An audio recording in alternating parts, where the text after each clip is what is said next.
the Goose Girl. Once upon a time, there was an old queen who had a beautiful daughter. And when the princess grew up, she was betrothed to a prince who lived in a far, far away kingdom. "Mother, do I have to do this?" "Yes, my dear daughter. I gave the prince my word that you would marry him." "But I want to stay here with you."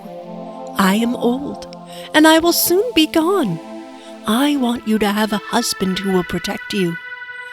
"I don't want to leave you, Mother. But if you say so, I will go." "I don't want you to go alone, so my maidservant, Aisha, is going with you." "Is your horse ready?" "Yes, Mother. We are both ready to go now."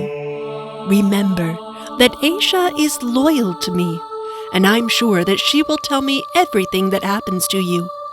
"Yes, I know, Mother. Don't worry." The queen and her daughter went outside of the palace, where the maid and the horses were waiting. "Let's go, Aisha." "As you wish, Princess." "Goodbye, then." But what the queen did not know was that Aisha was angry inside, and jealous, and greedy. She wanted to be a princess, and didn't like the queen's daughter at all. The princess and the maid mounted their horses and left the palace. After many hours of traveling, the princess was thirsty and said to her maid, "Please, Aisha, bring me some water from the stream." "Get it yourself if you're thirsty. Just lie down at the river and drink from it." The princess was humble. She got off her horse, bent down over the water in the stream, and drank and mounted her horse again. Then the maid said, "From now on, I give the orders and you must obey me. Now, take off your dress and give it to me, and you will wear mine. I am now the princess. Promise me that you will not tell anybody about this, or you will regret it." "I promise." So the maid wore the princess's dress and mounted the princess's horse. The horse seemed to sense that he should be carrying the real princess and didn't quite obey Aisha's orders. But eventually, the two women arrived at the royal palace, where the prince came out to meet them. "Welcome to my palace, dear princess. Who is the girl?" "She's my maidservant. She's traveled with me from my kingdom, but I don't like her. Perhaps we can put her to work in your kingdom. She's of no use to me now." "Well, I have a little boy named Conrad who takes care of the geese. I guess we can help him." "Oh, and by the way, please kill my horse. What? Why? He seems like such a nice horse." I almost died on the road because of him." Aisha knew that the princess's horse was actually a magical speaking horse, and that he might tell someone that she was not the princess. "I can't kill your horse, but if you wish, I will put him in lockup." "Thank you." "Nay." And the horse was locked in a place where nobody could see him again. The next day, Aisha went to see the princess. "You will never see your horse again." "Why are you doing this to me?" "Keep working, or I'll tell the prince to get rid of you, too." The maid left, and the princess started crying. Suddenly, an old stableman approached her and said, "Don't worry. I know where your horse is. I will take you to where they keep him." "Oh, thank you, good man." There, Conrad was hiding behind a bush and listened to the whole conversation, and he thought, This sounds interesting. I will also be here, and maybe, just maybe, the king will know about this too."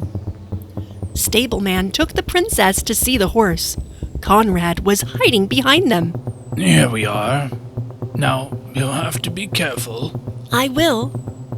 The old man left, and the princess went inside the palace where the horse was. Conrad followed her.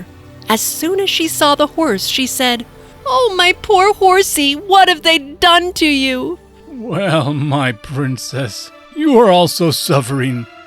If only a mother knew. Her heart would break." Conrad was astonished when he saw that the horse could speak. Oh my, am I crazy? The horse can talk? I must tell the prince, but will he believe me? I don't know. I've got to go think about this. While he was thinking about this, the princess left. The next morning, everything was normal as usual. The princess started combing her hair, which was like pure gold. Conrad wanted to pluck out a few hairs. "Conrad, stop bothering me. Leave my hair alone." But your hair is so lovely. Do you want me to braid your hair? "No, stop it, Conrad." But I want some of your hair. "Leave me alone," the princess yelled, and then she spoke to the wind. "Blow, blow, gentle wind, I say. Blow Conrad's little hat away, and make him chase it here and there, until I have braided all my hair." And there came such a violent wind that it blew Conrad's hat far away across country, and he was forced to run after it. When he came back, she had finished combing her hair. Conrad was angry, and he left and went straight to see the prince. Your Majesty, I don't want to be near that girl again. I'm scared. She is just an innocent girl. How can you be so afraid of her? No, Your Majesty, I think she's a witch. A very bad witch. A witch? You should have told me that in the first place. Come on, tell me everything. Well, see, Your Majesty, the other day I overheard the horse. Conrad told the king everything he knew about the princess and her horse, and about the way the wind blew his hat. Go home now, Conrad. I will take care of everything. The next day, the prince hid near the place where Horsey was, and he waited until the princess came to see the horse. "Good morning, my dear Horsey."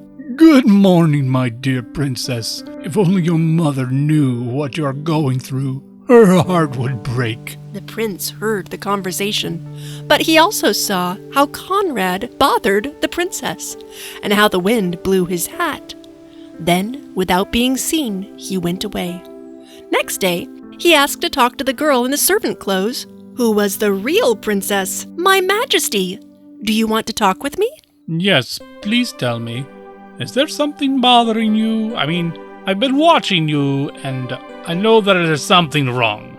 You can trust me. Princess wept bitterly.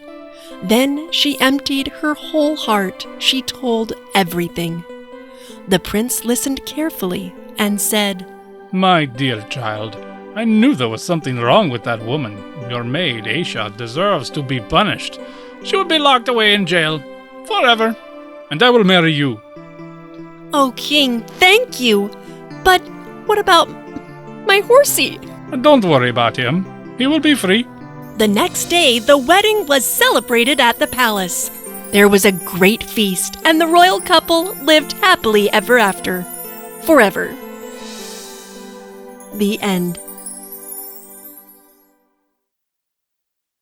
If you enjoyed this story, please like and subscribe our channel and press the bell icon to get future updates. And don't forget to comment.